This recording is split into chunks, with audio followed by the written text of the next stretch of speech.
Документален филм, разказващ за опасностите, които дебнат децата в интернет, бе прожектиран вчера в езикова гимназия доктор Иван Богоров.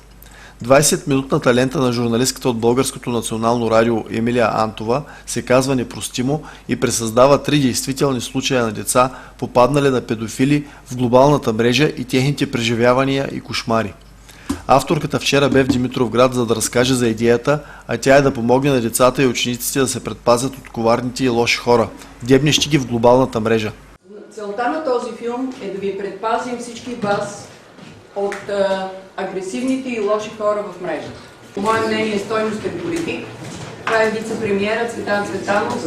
Всъщност поръчката за този филм е от него. Аз съм само човек, който направи филма. Той осигури средствата, той осигури техническите средства, защото филма е правен по действителни случаи, сега ще ги видите. И всъщност бях допусната до архива на ГДБОП, където има ужасяващи неща, заклевам ви се. Имаше време, в което няколко дни съм работила в архива, след което толкова бях погнусена и съсипана психически, че около 2 седмици не исках да погледна нито документи, нито да пиша сценарии. Никога в интернет не давайте лични данни, в смисъл телефони, GSM-и, къде живеете, адреса на който живеете, училището, в което учите. Особено когато виждате, че не е човек, който познавате, не е ваш съученик, който познавате като визия.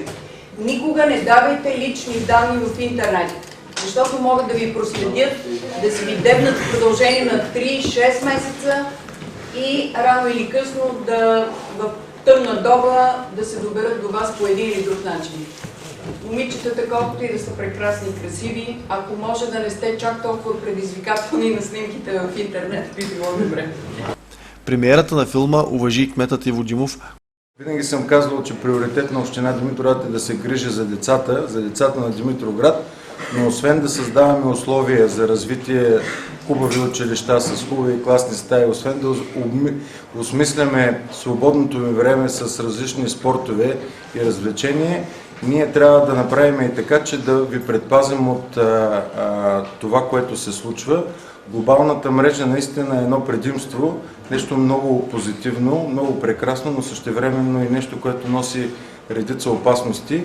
И точно тук е целта вие да се запознаете с тези опасности, да имате възможност да прецените кое е правилно и кое не, за което още един път искам да благодаря и на създателя на филма, респективно така задочно и на вътрешния министър Цветан Цветанов, защото освен така и на общината, приоритети на правителството е наистина грижата за децата. Пожелавам ви приятни минути и дано този филм наистина възбуди така във вас различни нюанси, наистина ви накара да се замислите, когато серфирате из интернет пространството.